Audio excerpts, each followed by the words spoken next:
읽은 말씀에서 은혜를 우리가 좀 받아야 되는데 1절에서 읽지 않은 8절까지의 본문에 보면 바울이 골로새 교회를 향해서 감사한다. 왜냐하면 너희들이 가진 믿음과 너희들의 소망과 너희들의 사랑 때문에 내가 정말 감사한다. 이런 인사말을 했어요. 여러분 감사할 수 있길 바랍니다. 감사해야 행복합니다. 감사해야 삶이 윤택해집니다. 감사해야 삶에 하나님의 역사와 복이 임합니다. 감사하지 않으면 안 됩니다. 바울은 골로새 교회를 향해서 감사를 이야기를 했어요. 그리고 나서 내가 너희에 대해서 듣던 날부터 지금까지 기도한다. 성도는 감사해야 되고요, 기도해야 돼요. 우리가 기도의 능력을, 기도의 응답을 잘 모르기 때문에 현대 교회는 많은 성도들이 기도를 잘하지 않습니다. 그러나 기도해야 합니다. 감사도 우리가 삶에 씨를 뿌리는 것과 똑같지만 기도 역시 씨를 뿌리는 것입니다. 감사는 이미 내가 받은 것으로, 누리는 것으로 하나님께 올려드리는 것으로, 그래서 그것이 더 배가가 되어지지만 기도는 내가 할 수 없는 것, 도저히 나로서는 이걸 해결할 수도 없고 이것을 어떻게 극복할 수도 없고 이것을 좋게 만들 수 없는 사람들이 하나님만이 이 일을 하실 수 있습니다.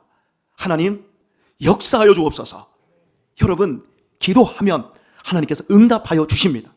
기도해야 합니다. 그래서 바울은 먼저 하나님께서 우리를 구원하신 그 사랑에 감사한다. 우리가 가진 믿음은 세상의 이성으로는 도저히 설명이 안 되는 엄청난 힘이 있습니다. 그 믿음 가진 것 때문에 감사하고, 이 세상에서 우리가 살면 얼마를 삽니까? 가지면 얼마를 많이 갖고 누리면 얼마나 많이 누립니까? 그래봤자 8, 90년이고 그래봤자 죽으려고 한 걸음씩 나아가는 것밖에 되지 않습니다. 소망이 없습니다. 하지만 예수 그리스도 안에서 우리가 구원받았고 그 안에서 우리가 바라보는 그 지점은 영원한 것입니다. 그 소망을 우리가 가졌다는 것에 대해서 감사하고, 무엇보다도 우리는 하나님으로부터 엄청난 사랑을 받은 사람들입니다. 갚을 수 없는 사랑을 받았어요. 어떻게 나 같은 사람이 하나님을 아버지로 둘 수 있고, 어떻게 하나님의 도움 속에서 살다가 이 한 세상이 끝나지면 천국으로 이사할 수 있는 은혜를 허락하여 주셨습니까? 여러분 이걸 생각할 때마다 우리는 감사할 수 있기를 축복합니다. 오늘 특별히 금요 비전 예배를 드리기 전 우리 논술을 한 우리 학생들, 소크라테스가 마지막에 그 작별 인사를 하는, 독배를 마시기 전 그 새벽까지 함께 자신은 죽는 것이 아니다. 나는 이사가는 것이다. 나는 영원하다. 너희가 지금 보고 있는 이 몸뚱이가 내가 아니다. 내가 죽을 것이다. 그러나 죽지만 그 몸뚱이가 내가 아니다. 나는 지금 너희들과 이렇게 웃고 있다. 하지만 너희들이 막상 내가 죽는다 그러면 너희들은 슬퍼할 것이고 내 이야기를 도저히 못 알아들을 것이다. 여러분 세상은 우리의 이야기를 못 알아듣습니다. 죽음은 세상에서 가장 두려운 것입니다. 가장 무서운 것입니다. 인간이 절대 극복할 수 없는 것입니다. 그런데 예수님은 그 죽음을 아무렇지도 않게 생각하셨어요. 여러분 감기 걸리면 어떻게 하지요? 감기 걸리면 약 먹으면 되고 좀 쉬면 돼요. 그죠? 우리 이렇게 대수롭지 않게 생각합니다. 그럼 어때요? 암 걸리면, 암 걸려서 죽으면 어떻게 하지요? 그러면 여러분이 벌써 생각의 차원이 거기서 막혀버리거든요. 그러나 예수님은 내가 길이다, 내가 영원한 생명이다, 나는 진리다, 나를 믿는 자는 죽어도 산다. 할렐루야.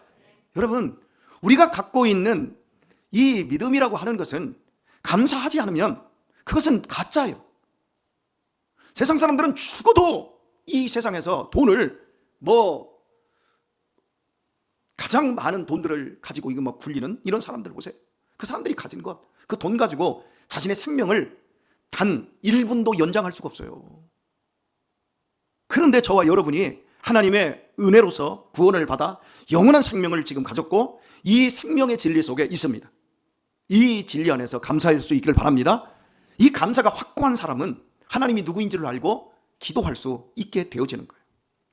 저는 이번 한 주 화요일부터 목요일까지, 어제까지 부산 수영로 교회에서 기도회를 했는데 전국에 있는 우리 교단의 목사 장로님들만 한 3,000명이 넘게 모였어요. 거기에서 아침 5시 반부터 저녁 9시까지 35분 강의를 듣고 통성으로 주여 기도하고, 그리고 3명의 장로님 목사님들이 대표 기도 딱 하고, 그리고 다음 강의자가 돌아와서 또 강의하면 또 똑같은 방식으로 이렇게, 그러니까 하루에 주여 삼창을 몇 번을 했는지 모르겠어요.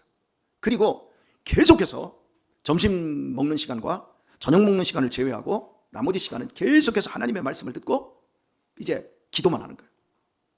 저는 그 모습을 보면서 참 우리 하나님의 그 능력을 경험한 사람들이 우리에게 간증을 하는 내용 속에서 딱 한 분 이야기만 여러분에게 해드릴게요. 현재 기독교 침례회 총회장이 이욥 목사님입니다. 이름이 욥이에요. 욥. 아버지가 목사님인데 욥이라고 이름을 친 거예요.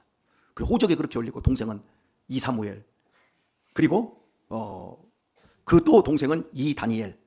예전에 이름을 이렇게 줬는데 자기는 이름에 굉장히 불만이 많아서, 왜 하필 욥이야? 욥은 무슨 상징? 인내의 상징, 고난의 상징 있잖아요.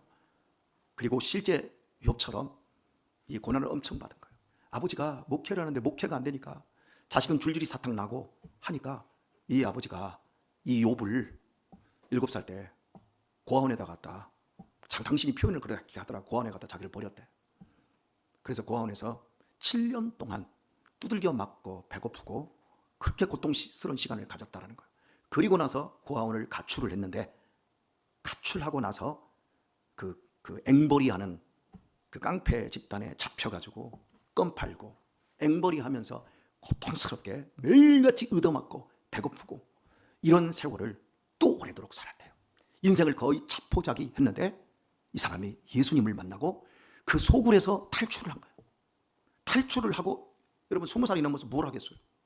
배우지 못했지, 학교도 못 갔지. 그런데 이 사람이 예수님을 믿는데 성령을 받았는데, 은사를, 무슨 은사를 받았냐면 공부 잘하는 은사를 받았대. 우리 읽은 본문에 보면 신령한 지혜와 총명의 하나님의 뜻을 아는 것으로 채우게 하시고, 이게 나오잖아요. 신령한 지혜와 총명을 받았는데 머리가 확 깨져버리는 거예요. 그래서 이제 그때부터 검정고시하고 공부를 시작을 해서 침례교 신학대학을 들어갔는데, 침례교 신학대학 들어가서 첫 시험을 봤는데 1등을 하고 4년 졸업할 때까지, 대학원 졸업할 때까지 1등을 놓치지를 않았다는 거예요.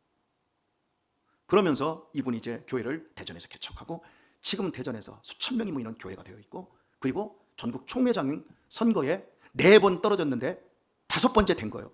그리고 이 총회장이 우리 그 교단이 다른데, 우리는 강단교리를 침례교학원 하거든요.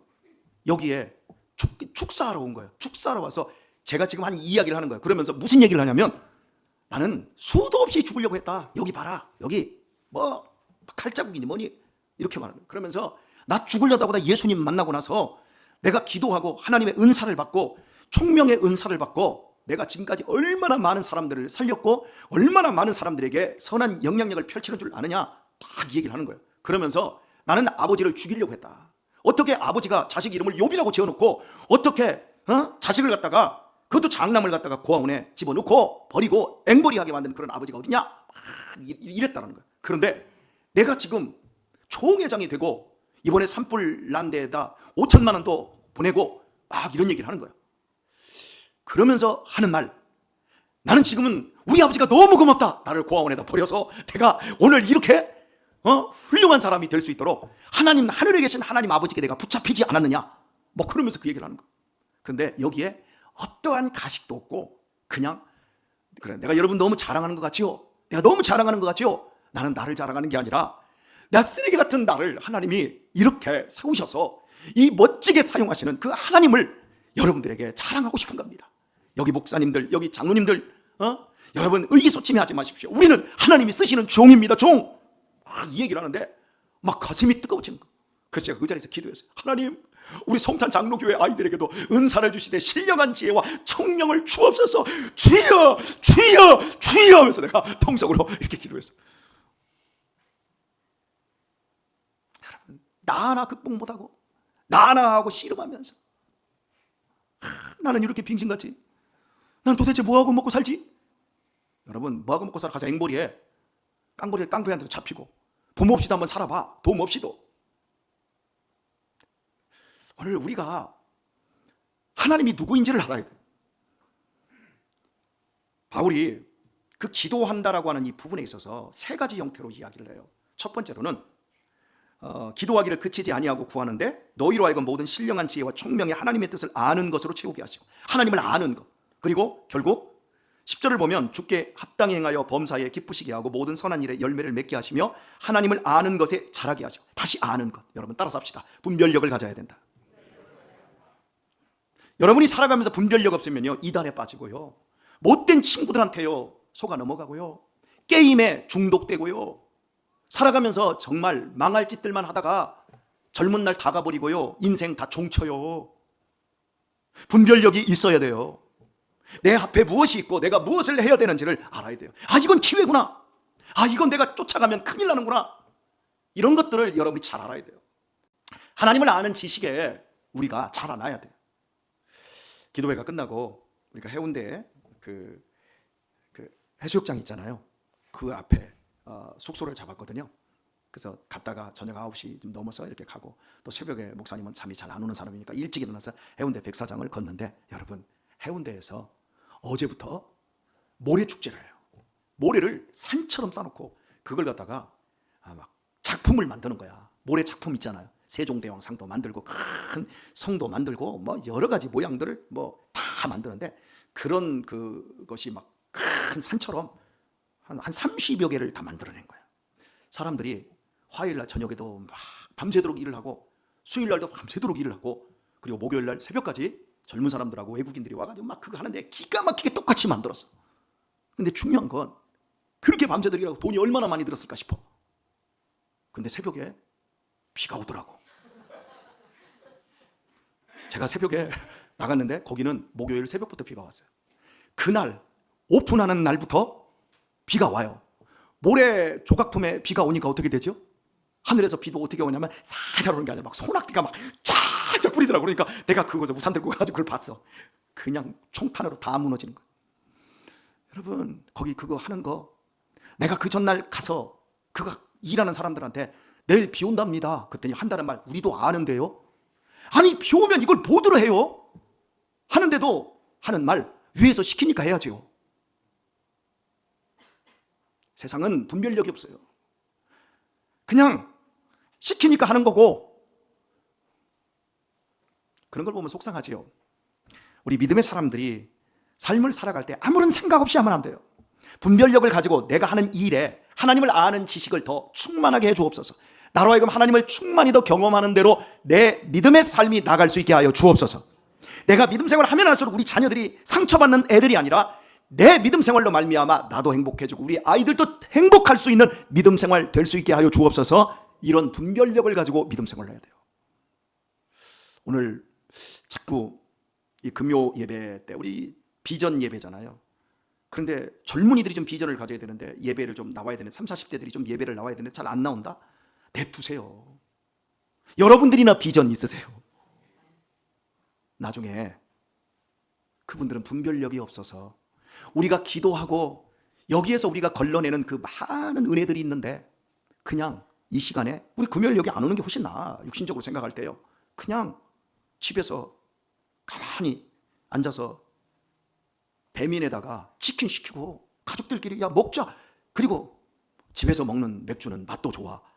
맥주도 좀 시켜 먹고 이러면서 그냥 있으면 좋을 것 같지요. 좋아요. 하지만 반드시 하나님 앞에 서는 날이 와요. 눈물 흘리는 날이 와요. 지금 우리가 이렇게 함께 모여서 예배하는 이 시간, 우리는 미래의 복된 씨를 심는 거예요. 여러분들이 지금 제 설교가 여러분들에게 단순히 지식을 좀 알려주고 영적인 지식을 좀 증대시켜주는 것으로 지금 여러분들이 이해할 수 있겠지만, 여러분들 가운데서도 이 다음에 이욥 목사님 같은 엄청난 사람들이 생겨나리라 믿습니다. 우리에게는 하나님 아버지가 계시는 거예요. 자, 그리고 바울은 이렇게 하나님을 아는 일에 분별력을 좀 갖자, 이걸 위해서 기도했다라고 말을 하고요. 또 말씀을 보면 10절을 보면 주께 합당히 행하여 범사에 기쁘시게 하고 모든 선한 일에 열매를 맺게 하시며 하나님을 아는 것에 자라게 하시고, 열매 맺고 자라게 한다. 이 말의 표현은 따라서 합시다. 성장하라. 여러분, 성장해야 돼요. 다니엘이가 키가 좀 큰 것 같아요. 성장하고 있어요. 성은이가 키가 좀 큰 것 같아요. 성장하고 있어요. 예은이가 좀 큰 것 같아요. 이렇게도 크고 이렇게도 크고 막 성장하는 것 같아요. 이렇게도 커야 나중에 이렇게 쭉 길어지는 거예요. 이렇게 성장해야 돼요. 여러분, 성장은 언제 하는 줄 아세요? 아플 때 성장해요. 성장은 언제 하냐면 인생에 고통이 있을 때 성장해요. 고통이 없으면, 아프지 않으면 성장하지 않아요. 생각이 없거든요. 그래서 읽은 말씀을 보면 이렇게 말을 하고 있어요. 10절을 11절을 보면 그 영광의 힘을 쫓아 모든 능력으로 능하게 하시며 기쁨으로 모든 견딤과 오래 참음에 이르게 하시고, 견디는 거, 오래 참는 거, 고통이 있으니까 힘드니까 견디고 오래 참는 거예요. 이런 시간들이 우리에게 있어야만이 우리가 성장할 수 있는 거고 좋은 열매를 맺게 되어지는 겁니다. 그리고 놀라운 말씀 11절을 보면 그 영광의 힘을 쫓아 말씀합니다. 영광의 힘을 쫓아. 우리 예수 믿는 사람들에게는 도저히 인간이 이해할 수 없는 엄청난 힘이 있어요. 제가 어린 시절에 제가 몇 번 얘기를 했는데 동네에서 불나는 걸 구경을 3번을 했거든요. 남의 집에 불이 나면 좋아요, 안 좋아요? 안 좋은데 재밌어. 와, 불구경만큼 재밌는 게 없어. 옛날에는 텔레비전도 없고 볼 게 없었거든. 불구경하고 쌈 구경. 동네 아줌마들끼리 싸움을 해. 우물터에서 머리끄댕이 잡고 싸워. 막 그러면 그게 그렇게 재밌어. 애들은 보지 마 그런데 막 기필코 가서 봐. 근데 불이 났는데 막 쌀 한 가마이를, 이렇게 몸이 불편하신 분이 쌀 한 가마를 벌쩍 들고 이거 나오는 거야. 딱 나왔는데 그 양반은 그걸 들 수 있는 분이 아니야.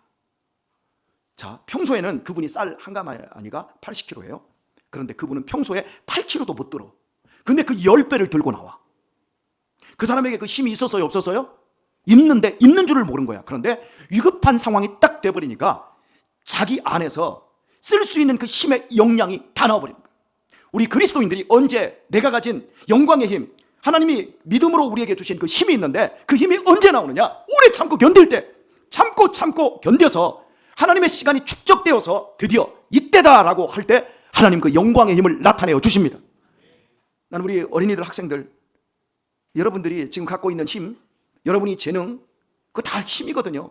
근데 그 힘 가지고 과연 어떤 인생을 여러분이 살기를 원합니까? 정말 밥벌이 하나 하면서 살아내는 것, 부모 도움 일절 없이 밥벌이 하면서 사는 것, 그거 하나만 감당해도 정말 어려운 일이에요. 정말 어려운 일이에요. 저는 목사님들을 봐도 부모로부터 재산을 좀 많이 물려받고 이런 분들 외에 교회에 막 정말 개척하고 순수하게 개척하고 어렵게 시작하시는 이런 분들 지금 보면 너무너무 불쌍히 최저 생계도 어려운 분들을 제가 봐요. 그냥 우리가 가진 힘은 정말 안 돼. 그런데 그 많은 사람들 가운데 목사님 역시 최고 힘이 없는 사람이었어요. 정말 힘이 없는 사람이었어요. 하지만 목사님도 오래 참고 견딜 수 있는 그 연단의 시간들이 필요했었어요. 그리고 하나님께서 그 영광의 힘을 저한테도 조금 나타내 주시니까 이렇게 여러분들과 함께 예배하며 하나님의 영광을 여러분에게 이야기하고 여러분들 역시도 이 복을 누리라고 이 연사가 외치고 있는 거예요. 오늘 말씀을 맺도록 하겠습니다. 마지막 12절을 보면 우리로 하여금 빛 가운데서 성도의 기업의 부분을 얻기에 합당하게 하신 아버지께 감사하게 하시기를 원하노라. 여러분, 우리는 기업이랍니다. 성도의 기업이랍니다. 이 성도의 기업은 단순한 기업이 아니라 하나님 아버지께서 우리를 책임져 주시는 기업이에요. 여러분, 이 기업들이 우리나라에서 최고 큰 기업이 뭐지요? 에? 삼성이잖아. 근데 여러분은 삼성 전자, 삼성 반도체 이런 것만 알잖아요. 그죠? 그런데 저기 어디였죠? 공주인가? 논산 쪽인가 갔더니 삼성 기업 이렇게 해가지고 이름을 써놨더라고. 그런데 그냥 동네 그냥 철공소 가게예요. 그런데 삼성 써놨어. 근데 삼성 마크는 안 해놨어. 여러분, 이 기업을 보면서 저는 순간적으로 이런 생각을 했어요. 똑같은 이름을 써도, 삼성이라는 이름을 써도 이 간의 수공업하는 이 기업과 우리 현재의 삼성 대그룹과는 차이가 엄청나잖아요. 근데 있잖아요, 만약에 이 삼성 대그룹에서 우리 삼성이라는 이름을 쓰고 있었네, 여기가 우리보다 더 빨리 썼네, 그러면 이 삼성에서 야, 그 기업 우리가 뒤에서 후원할게. 그러면 이 작은 삼성 구멍가게 어떻게 될까요? 든든한 후원, 엄청난 힘으로 이건 걱정할 게 없잖아요. 그죠? 여기서 다 가꾸고 책임져 주니까. 사랑하는 우리 어린이들, 학생들, 우리 청년들, 여러분을 하나님이 책임져 주고 있어요. 여러분 한 사람으로 끝나지 않고 여러분은 하나님의 기업입니다. 여러분이 해야 될 것은 여러분이 온전한 성도가 되는 거예요. 성도가 되면 여러분을 하나님께서 키우시고 건실한 기업으로 만들어 주실 겁니다. 이런 멋진 우리 성도님들, 우리 어린이들, 우리 학생들, 청년들 다 될 수 있길 예수님의 이름으로 축원합니다.